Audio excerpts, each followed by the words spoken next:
Students, in today's video lecture, we will talk about the another category of drugs, that is H2 blockers in a anti-ulcer as a anti-ulcer drugs. So, for the H2 blocker, before studying the detail of H2 blockers, I would love to mention the special transparent concept of how the in a parietal cell HCl gets synthesized and how the H2 blockers means histamine blocker, how the histamine modulated the secretion, how the histamine stimulated the HCl level, synthesis of HCl, and how does the H2 blocker block the histamine. By this diagram we will understand. So from starting, let's suppose there is a food and that presence of food is sensed by a central nervous system. How does it sense? Due to the vagal stimulation.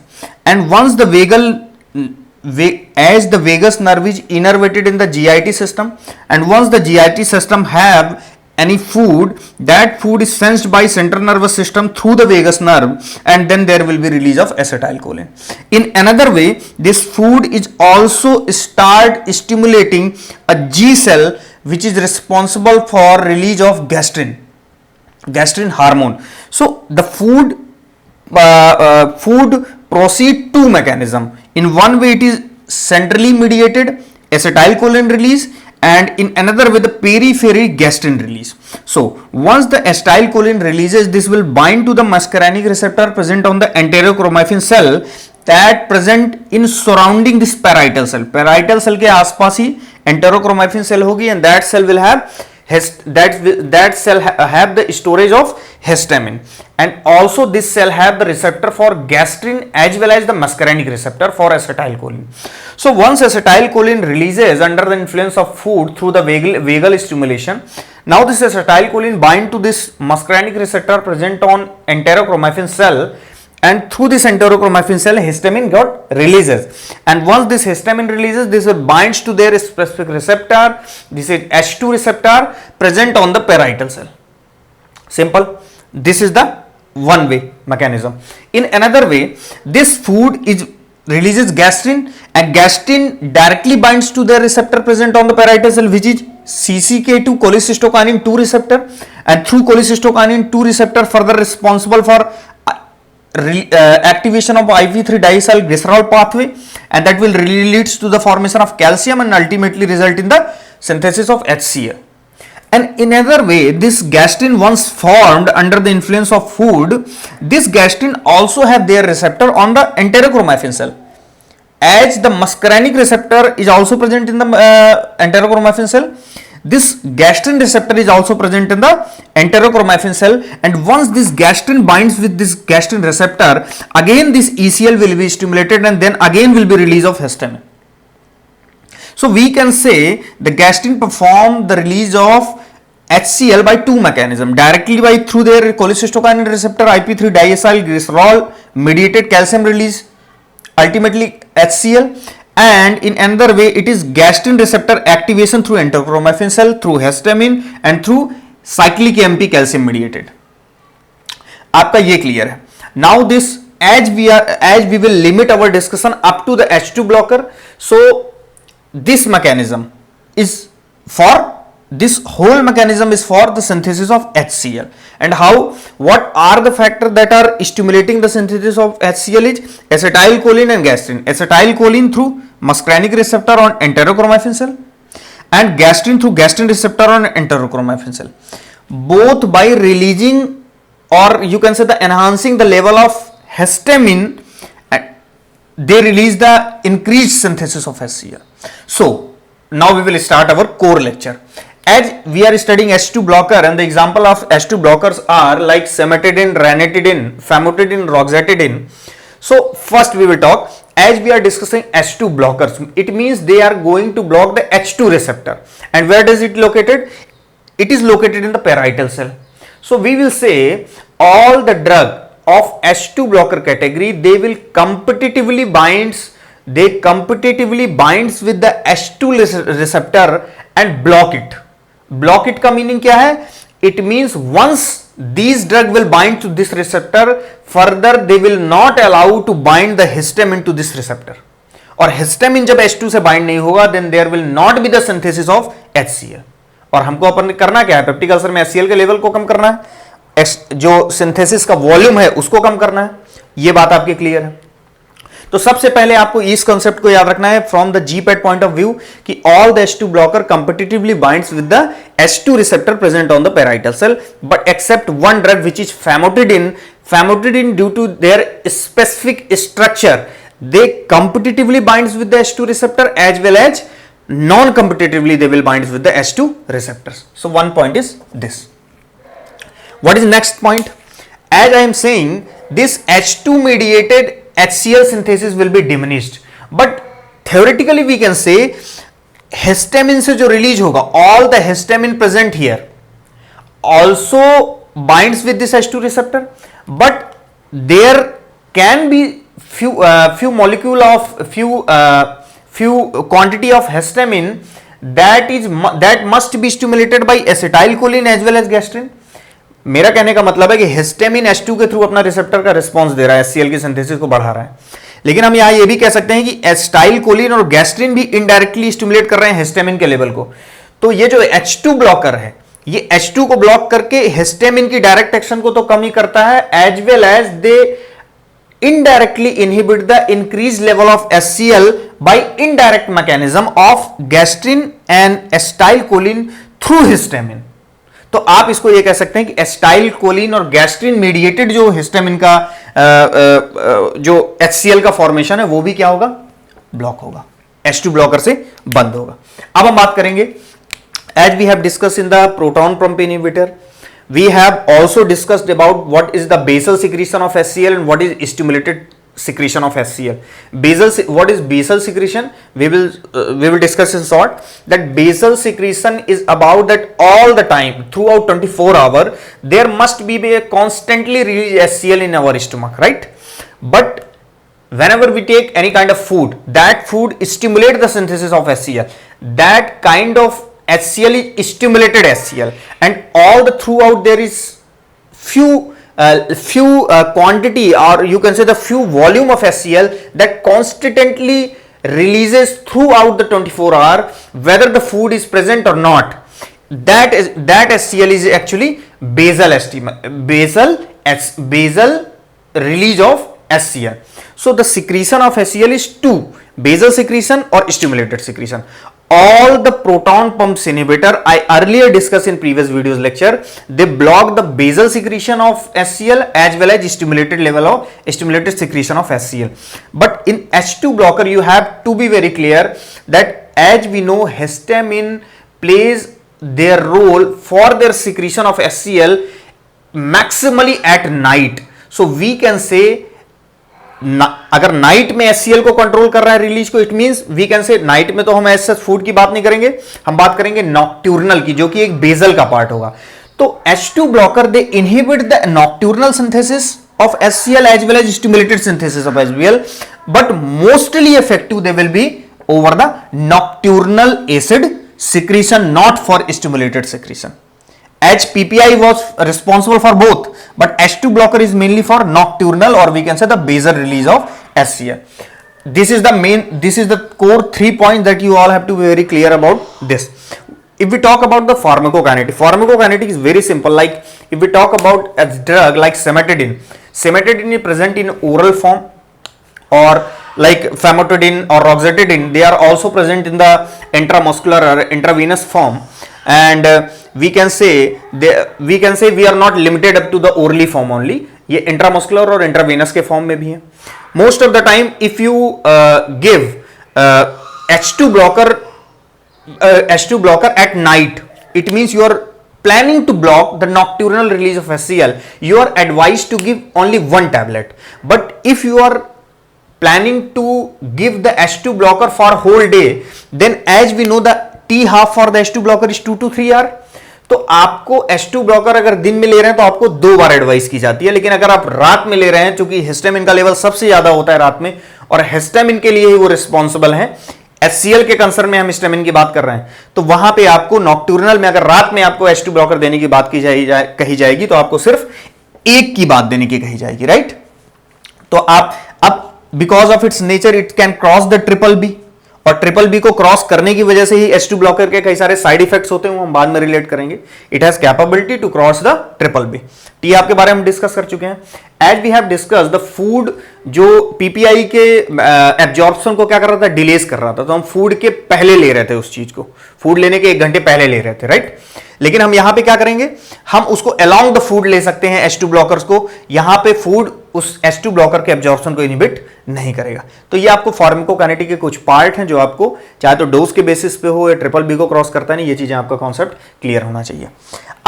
अब बच्चे के अंदर होता क्या है कि जैसे H2 blocker उसने पढ़ लिया, तो H2 ब्लॉकर और पीपीआई को लेके वो समझता क्या है, हाँ ठीक है भाई, ठीक बात है भाई, पीपीआई जो है हमारी ये स्ट्रॉन्ग ड्रग हो गई, एंटी अल्सर के लिए बहुत पोटेंट ड्रग हो गई. H2 ब्लॉकर ठीक ठाक है, थोड़ा मतलब उतनी पोटेंट नहीं है, ठीक है. लेकिन फिर भी be a conceptual pharmacologist, you have to know that what are the exact differences between the PPI and H2 blocker. So here I would like to mention the few differences, like number 1, H2 receptor is activated by H2 induced, histamine induced, while the PPI receptor proton pump inhibitor.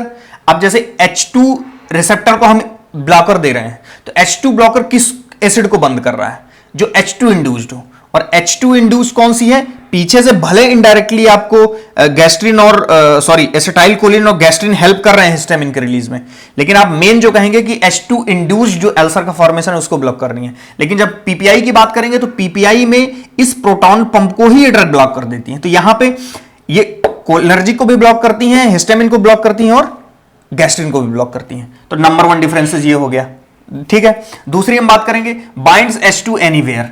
अब हम इसमें क्या करेंगे, H2 जो है, अब जैसे हमने H2 ब्लॉकर लिया, तो H2 blocker binds with their receptor, H2 receptor. H2 receptor as they are present in the parietal cell and also in many parts of the body. So all the H2 blocker binds to the every H2 receptor. Where does it located? It doesn't mean. जहां पर भी हो वहां पर bind होगा. Second point की हम बात करेंगे, at all the PPI acts as किसकी तरह वर्क करते हैं, प्रोड्रग की तरह. यहां पे हम इस कॉन्सेप्ट को नहीं कर रहे हैं कि प्रोटॉन पंप में ब्लॉक हो रहे हैं, प्रोड्रग की तरह बाइंड करते हैं. और चूंकि इनका नेचर होता है कि एसिडिक मीडियम पे ही एक्टिवेटेड होते हैं, तो ये स्पेसिफिकली टारगेटेड होते हैं कि पैराइटल सेल में ही जाके, ये पैराइटल सेल में ही जाके अपने आप को एक्टिवेट करेंगे, एक्टिव फॉर्म में आएंगे. तो यहां पे हम सबकी बात नहीं करेंगे कि और भी जो प्रोटॉन पंप है वहां पे जाके ब्लॉक कर रहा है, राइट. यहां पे हम बात ये करेंगे कि पीपीआई जो होते हैं वो पैराइटल सेल के प्रोटॉन पंप के लिए स्पेसिफिक टारगेटेड होते हैं, जबकि H2 ब्लॉकर्स होते हैं वो H2 रिसेप्टर जहां पे प्रेजेंट है बॉडी में कई जगह, वो हर जगह बाइंड हो सकते हैं. नंबर 2, बाइंडिंग में स्पेसिफिसिटी इसमें नहीं होती, इसमें होती. अब हम बात करेंगे, ये बिल्कुल टेक्निकल पॉइंट है. जैसे हम अगर पीएच की बात करें, अगर H2 ब्लॉकर में हमने बोला एक दिन में 2 मेडिकेशन लेने को, जबकि हम पीपीआई में बात करते हैं कि एक मेडिकेशन सफिशिएंट है 24 आवर के वर्किंग के लिए, तो हम इसकी ये बात कह सकते हैं कि अप्रॉक्सीमेटली जो पीएच होता है वो 6 to 8 आवर के लिए एक ड्रग वर्किंग होती है. पीएच इंक्रीज होता है. इंक्रीज होने का मतलब जब HCl का लेवल कम हो जाएगा, H2 ब्लॉकर देंगे तो पीएच अपने आप बढ़ेगा, 2 3 4 5 6 टुवर्ड्स बढ़ेगा. और यहां 24 आवर में होता है, एक तो ये भी डिफरेंस है, 24 आवर के लिए 6 to 8 आवर के लिए होता है. हम बात करेंगे इसमें H पाइलोरी के लिए. देखिए H पाइलोरी का कॉन्सेप्ट यहां पे सारे बच्चों को बहुत अच्छा आना चाहिए, क्योंकि अपने आप में एक ब्यूटीफुल कॉन्सेप्ट है. इसमें क्या है कि H पाइलोरी जो बैक्टीरिया है उसके जब हम ट्रीटमेंट की बात करते हैं तो उसमें हम ये बात करते हैं कि आप उस ट्रीटमेंट में जो एंटीबायोटिक दे रहे हैं, इन शॉर्ट मैंने H पाइलोरी पे सेपरेट वीडियो बनाया, उसमें डिटेल डिस्कशन है, लेकिन यहां पे आपको मैं उससे लिंक कर दूंगा. उसमें क्या है कि जैसे आपको ये पता है कि जब H पाइलोरी का ट्रीटमेंट हम करते हैं तो उसमें एंटीबायोटिक लेते हैं, उस एंटीबायोटिक के साथ हम एक ऐसी व्यवस्था स्टमक के अंदर बनाते हैं ताकि एसिड का लेवल लगभग 16 से 18 घंटे के लिए ना हो, राइट.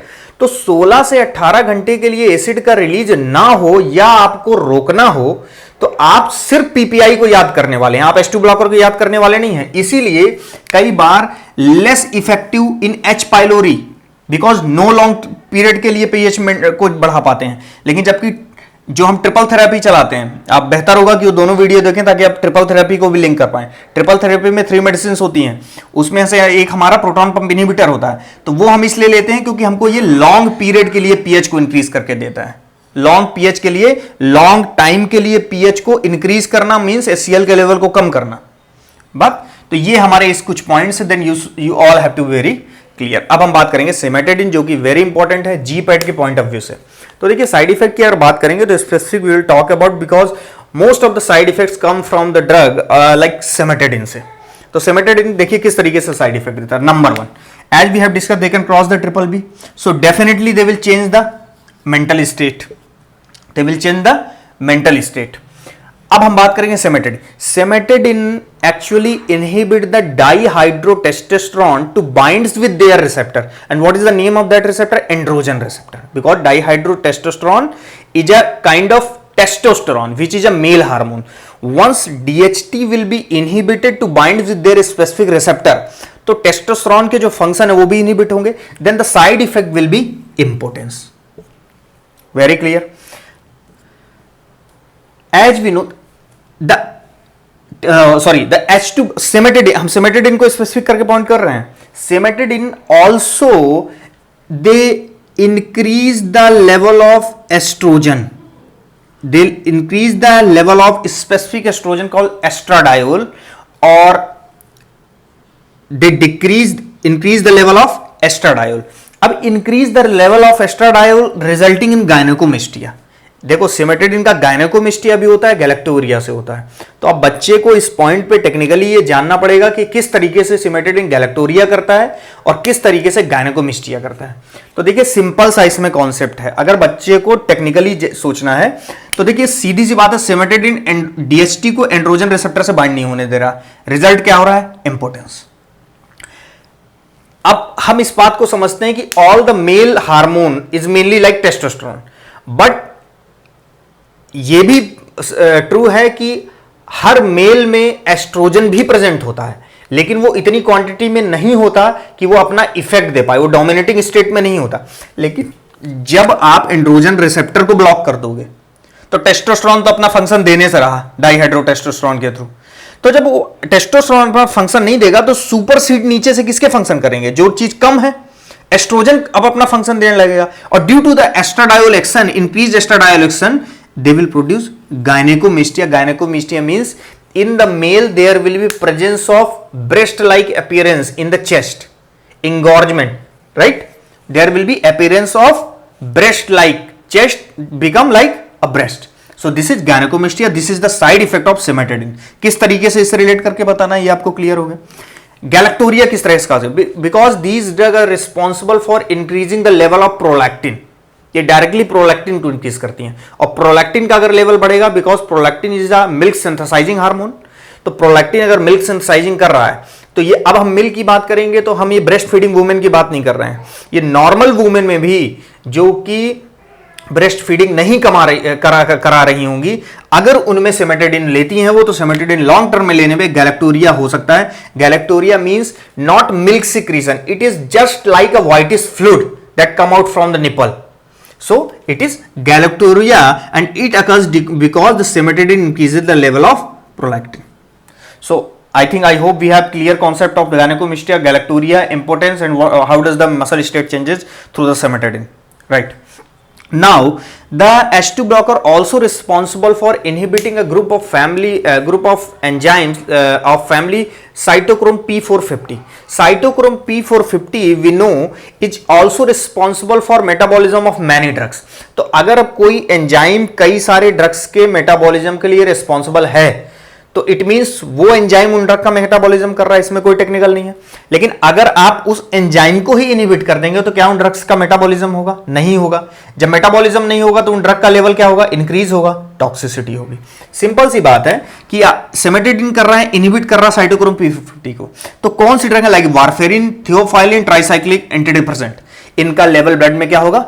इंक्रीज होगा। And that increase level of blood हम 2-3 तरीके से फार्माकोलॉजी में कई चीजों को डिफाइन कर सकते हैं। हम ये बोल सकते हैं कि इनका लेवल ब्लड में बढ़ रहा है, हम ये बोल सकते हैं कि इनका लेवल बढ़ने से टॉक्सिसिटी होगा, या ये बोल सकते हैं कि अगर आप इनके साथ इन ड्रग्स के साथ इन ड्रग्स को दे रहे हैं तो इनका डोज आपको क्या करके देना पड़ेगा? कम करके देना पड़ेगा, क्योंकि इनका लेवल ऑलरेडी, इनका मेटाबॉलिज्म क्या हो रहा है? कम हो रहा है, तो वैसे भी इनका लेवल ज्यादा हो रहा है। नंबर 1, ये पॉइंट आपका क्लियर है। अब सब आपने H2 ब्लॉक कर लिया, आपने किसको ब्लॉक किया? हिस्टामिन को अपने रिसेप्टर से बाइंड होने से। ठीक है भाई, आपने H2 से बाइंड होने नहीं दिया उसको, लेकिन जो हिस्टामिन बच रहा है, H2 ब्लॉकर जो आप दे रहे हैं वो तो रिसेप्टर को ब्लॉक कर रहा है ना, इस तरीके से रिसेप्टर को ब्लॉक कर रहा है।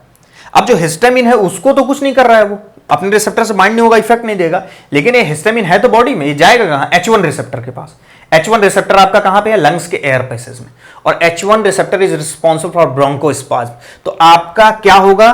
Potentiate histamine induced bronchospasm because you have blocked the H2 receptor but still the H1 receptors are open. So this is all about the H2 blockers in anti-ulcer. I hope कि आपको सब कुछ समझ में आ गया होगा। फिर भी अगर कुछ चीज़ें रिमेनिंग है तो आप कमेंट बॉक्स में मैसेज कर सकते हैं, पूछ सकते हैं। और आपको अगर ये वीडियो समझ में आता है, कोई कंटेंट समझ में आता है, तो आप वीडियो को लाइक करिए, फ्रेंड्स के साथ अपने शेयर करिए और चैनल को सब्सक्राइब करिए। Thank you very much.